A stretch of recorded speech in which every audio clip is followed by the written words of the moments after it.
Hi, everybody. I'm here to introduce Tom because Peter is otherwise indisposed, getting some dental work done. Thanks, Tom, for another in a series of your talks on stress and its consequences and how to deal with those, which is vitally important because at some point we're all going to have to deal with it at some point. I'll hand over to you, Tom. Russell, thanks very much. It was quite interesting because when we were organizing a meeting, I always get asked this little question of what's the title going to be? And then I come out with these titles that look so interesting to me. And that's the amazing thing about the marketing department is they say, oh, that's not the greatest of titles. Can't we change the title somehow? And then it turns it into this amazing thing. And I suppose horses for courses, skills where they go. And maybe we'll come out with more catching titles in the future. Anyway, we have taken these talks and we've sort of moved them down an avenue that has sort of come down into addiction. And whilst I didn't really at the outset think that we wanted to get ourselves stuck in the realms of addiction and how to get out of it, now that we're there, we need to just step out, complete that little dead end of ours and see how do we get out of this? Where do we go? One has any kind of addiction that is holding one captive and the stresses that come from that. So I thought, let me just backtrack a little bit, set the scene and show how we go about trying to get out of the addiction cycle itself. Let me take that step forward, just share something here. Share the screen. This is a slide that I may have put in one of the previous talks, can't really remember, but it's a default setting of ours. It's what we're all programmed to do as human beings. And that is that we get away from pain, or that was supposed to. Give me a little marker, sorry about that. Let me just get back to the little marker thing. The ways of all good demos, there we go. Am I just displaying the whole screen here? I'm not sure if I am or not, because I've got a funny thing happening on this side. Let me just stop sharing it. Pardon for the interruption. And let me go back to that other screen because I think something just looks a little bit funny on my side. So I'm not exactly sure if we're showing this properly or not. There we go. It's gone into some funny Zoom mode. Right, I think I'm back now, and I think we can resurrect that screen. There we go. Okay, so what I wanted to just draw to everyone's attention here is that when it comes to anything that's painful, and it doesn't have to be physical pain, this is just emotional pain. It's just anything that's tough, any situation that we get ourselves in where we kind of think, oh, this is too difficult to handle. Just like a ball on a slope, we have a propensity to avoid that pain wherever we can, and we go in search of pleasure. We do easier things. And when we make this transition from painful places towards pleasurable places, very often what happens is we look for coping mechanisms. We turn to one or other thing that makes the journey a little bit more easy. We take the sting out of this thing that is painful and we add a little bit more on the pleasure side. And these entrapments that we get ourselves caught in, they come in a variety of different ways. It may be going and standing outside with some friends just to have a cigarette somewhere and chat somewhere in the sun. It may be that you have go and have a whiskey or a glass of wine with your dinner. Or it might be that you get onto the internet and go trawling around and look for interesting stuff, or whatever it is. In these little diversions, these little coping mechanisms that we have tend to lead one into a dark corridor, and they become a little bit more intense. We've seen over some of the previous lectures that I've had the privilege of putting forward here, is that these things, more is never enough. And so the cigarette out on the patio, or a whiskey or a glass, or spending some time on the internet. They start off and they can be quite benign in the beginning. But what we get from those, because of things like tolerance and dependence, is that the effect of that wanes after a little while. And the moment the pain starts to remanifest, then what we do is we hunt for the pleasure in a more profound way. What started off maybe just having a whiskey or two may very well then start becoming early onset alcoholism, or even in the worst cases, some addiction of sorts.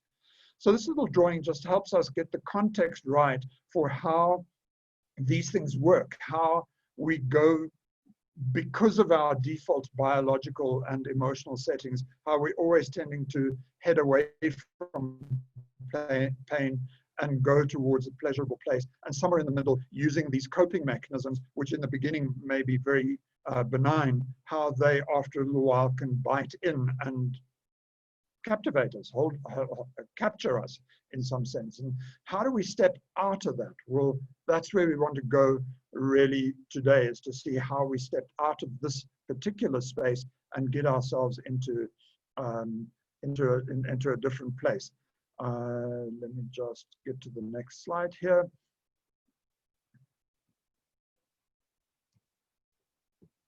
I think I'm doing this the long way around, but it doesn't really matter. Again, I don't want to make these slides too complicated, but and I know right at the moment when you see this slide, you kind of think, oh, this is very, very difficult. I don't really know what this is about. It's got lots of words on it and stuff. So let me just walk you through it in just a very short period of time. It's all revision, really. It's what we've spoken about in other webinars of ours. There are triggers.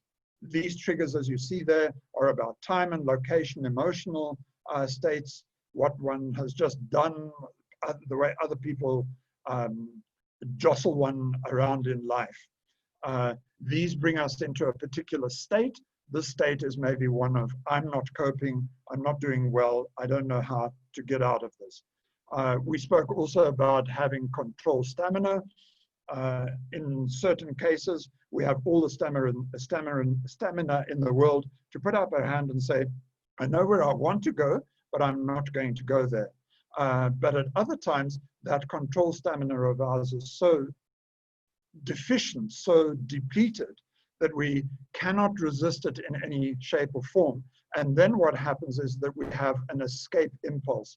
That impulse takes us, and we go running across to the other side, because the side is the pain side. We go across to the pleasure side, and we look for something that we can do that acts as a diversion that will bring us to some kind of a reward. And as we explored in previous webinars, the reward we seek is not maybe to get drunk or to feel all spaced out because we've had some narcotic chemicals that have made the pain easier, or that we've lost money on gambling. That's not the reward. The reward we get here is very different from the action that we use in order to get to that reward.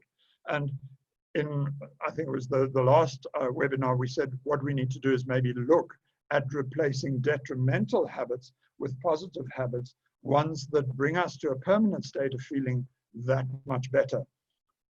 We call these things emotional preference biases. It's just, again, harking back to that idea that we designed this way. We want to go from pain to pleasure. And if there is something that we can do here, detrimental or not, if it lets us get to this reward, we'll do it. And as these things lose their potency, we need to up the game here in order to get the same amount of reward over here. And that's the story of tolerance and dependence. Until this side, what seems to be painful is what seems to be pleasurable is no longer pleasurable and becomes a painful entrapment of its own. What's the way of getting out of this? So let me advance to the next slide here, just to show you the roadmap to success here. And this, if I just share that screen with you, you'll see that it goes back to all of the things that we spoke about before. Oops.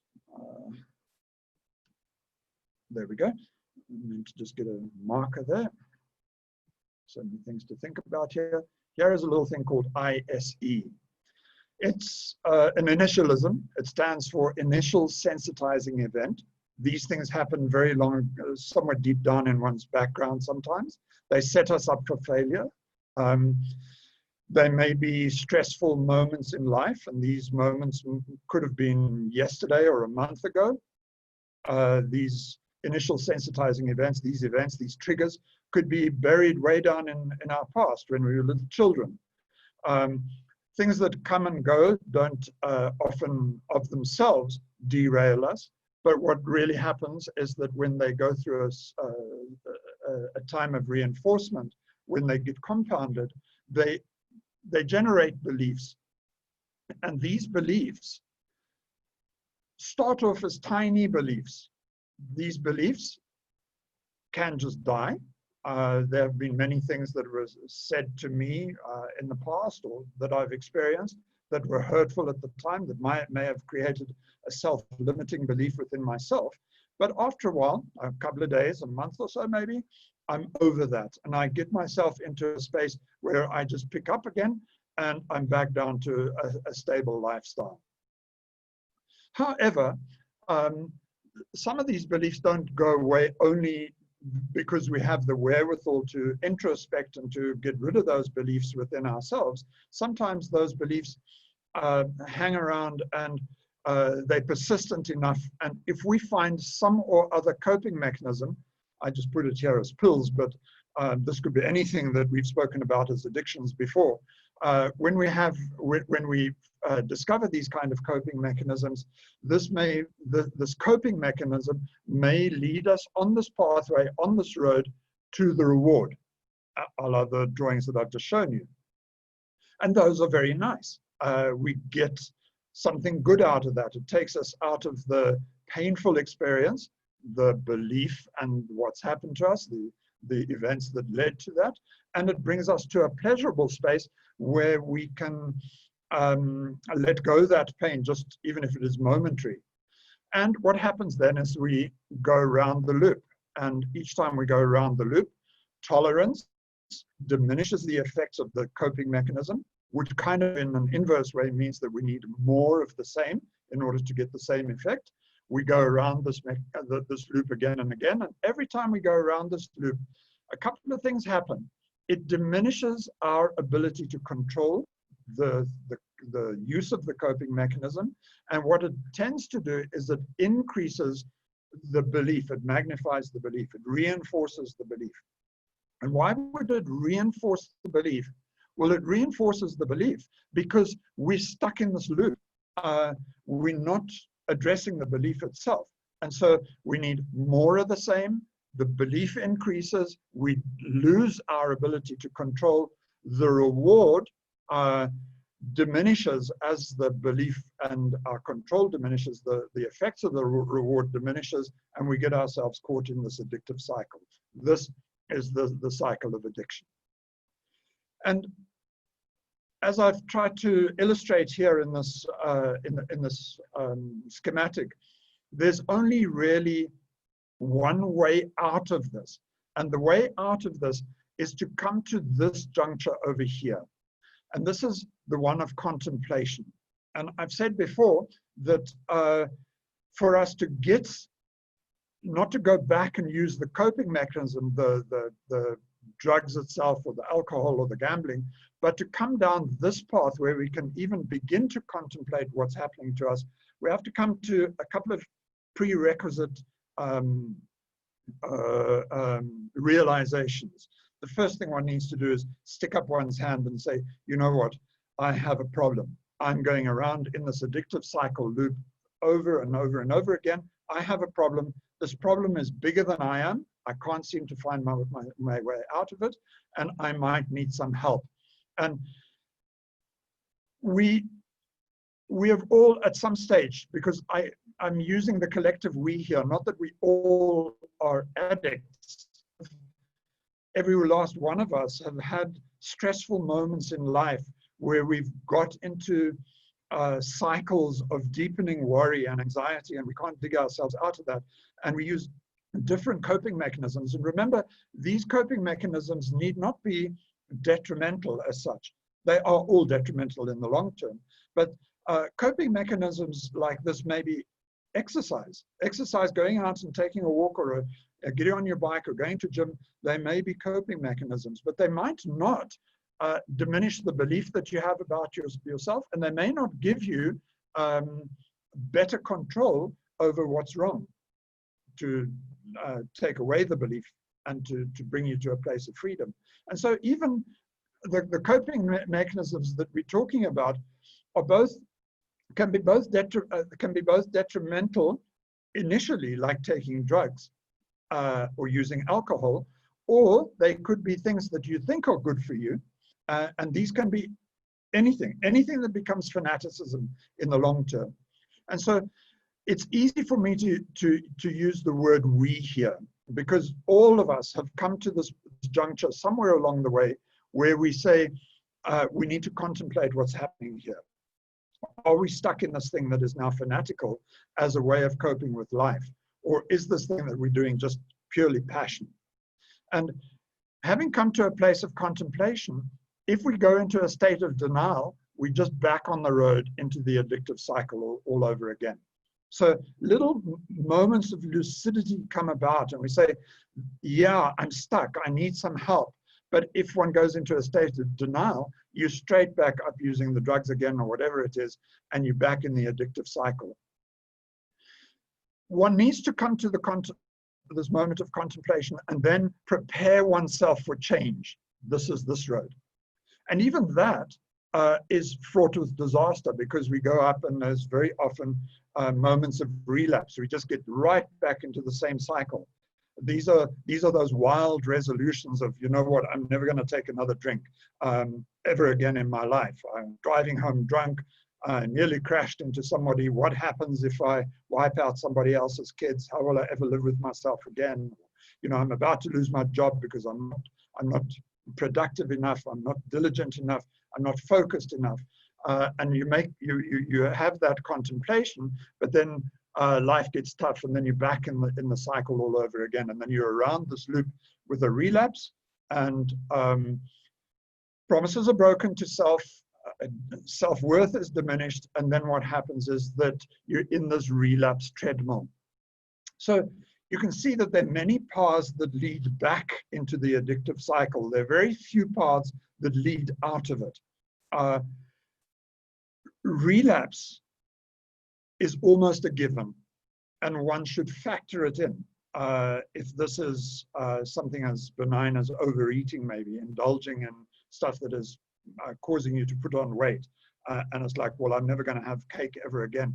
Understand that relapse is always going to be part of the equation. It's a fundamental part of this equation, and it takes some diligence and contemplation, some resolution to stick to the path, and then usually, whether this is done by yourself or with the aid of somebody else, you need to get into the rehabilitation phase of this.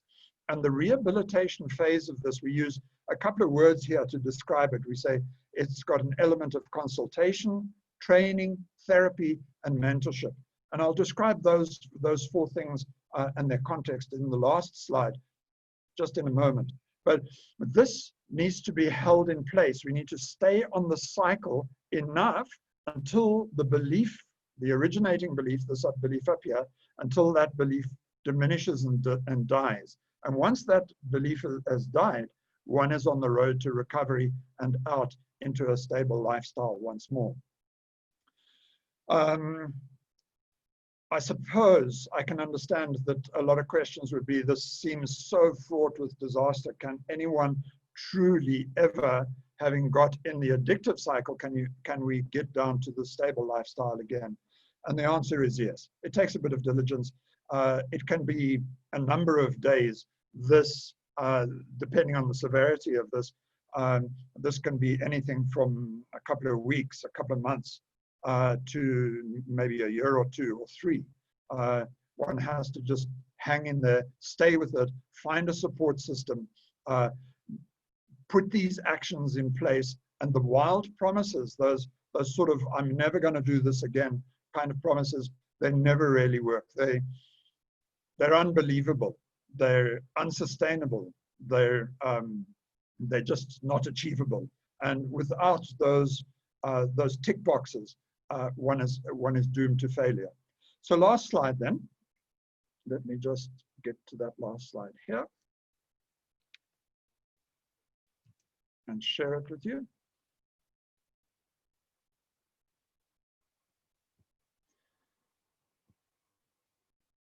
There we go.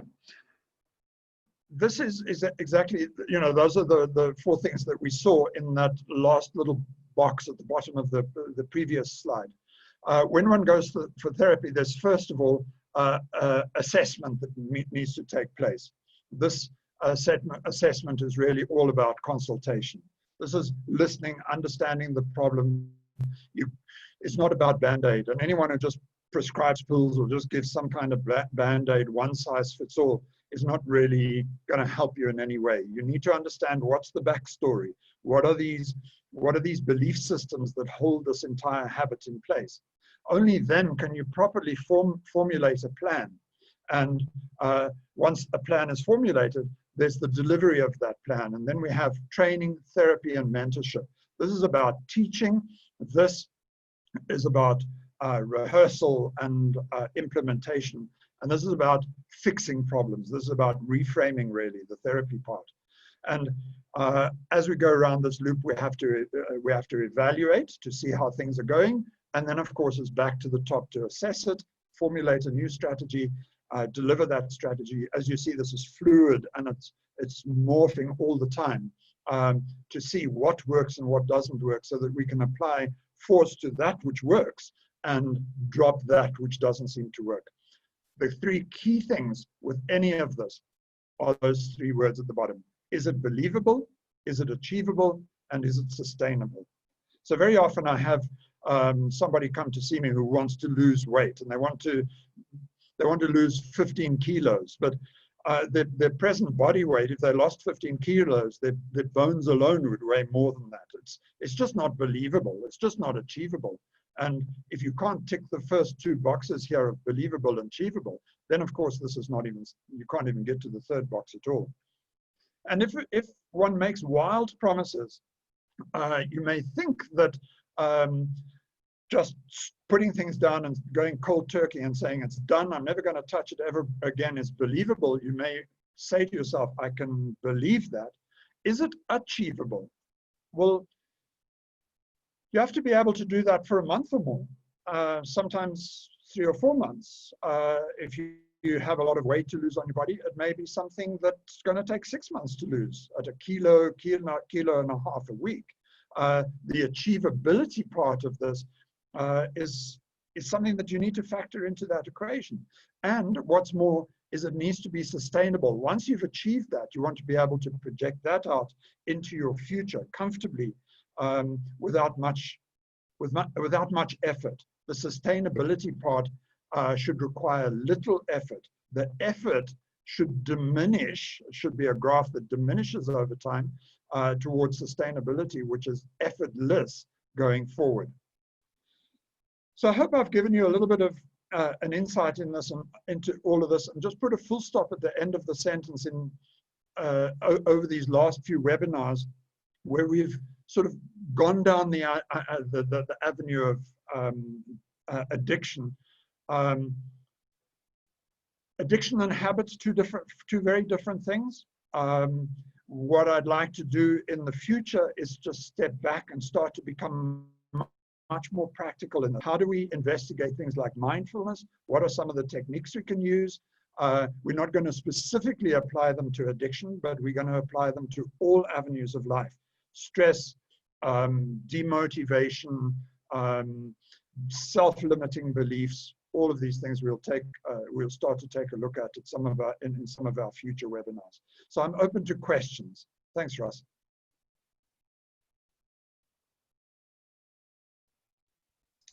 Great, on mute again as usual.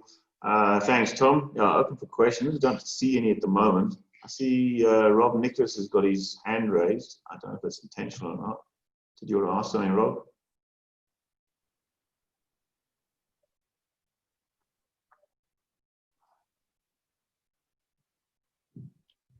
And his hand's gone down. Okay. That lets me off the hook. Cool. Seems there is none. Oh, that's Thanks fine. a lot, Tom. Then we've put the perfect end to the sentence, I think. So as in 2 weeks' time, or whenever we see each other again, we're going to take this off in a completely different tack. It's something that one needs to just watch out for, that one doesn't start off with what you think are just benign habits. And I'm no prude when it comes to life. I enjoy life, and it's nice to go and indulge in life, but careful that those things don't become habitual, because they're coping mechanisms, and careful that habits don't start turning into addiction. And habits turn to addiction, Russ, only because we find tolerance for the coping mechanisms, and they lose their potency, and we have to up the game. And then, as you see from the roadmap, it's quite a business trying to get out of there. You need a really good plan, and you need to, whether you're doing this yourself or whether you're doing this with others, you need to go through this kind of process, iterative process, again and again, in order to get yourself out of there. So glad that everyone is good with this. If there are questions, fire them off privately to me. You have my email address, and I'll deal with them in that private space. Thanks, guys. Thanks a lot, Tom. Thanks everybody else for joining. And thanks, Nick, for hosting us.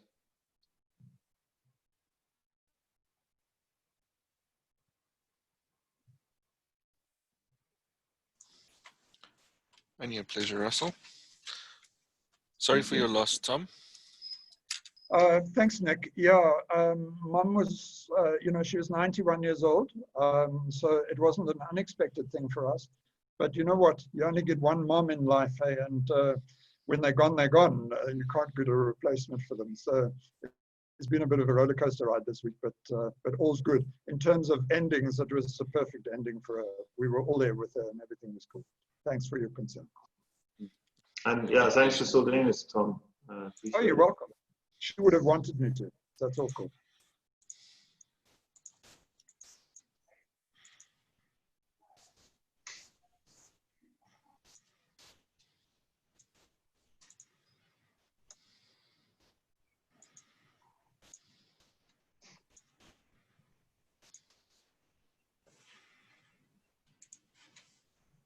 So Nick, do we still have to sit here and wait for everybody to sign out before we can leave? You guys can leave. I'll just wait for them and then shut it down. Cool. Thanks, Tom. Thanks a lot, guys. Cool, Keep well, thanks. Tom. Cheers. Go well. Go well. Bye. Bye-bye. I don't know how. There we go.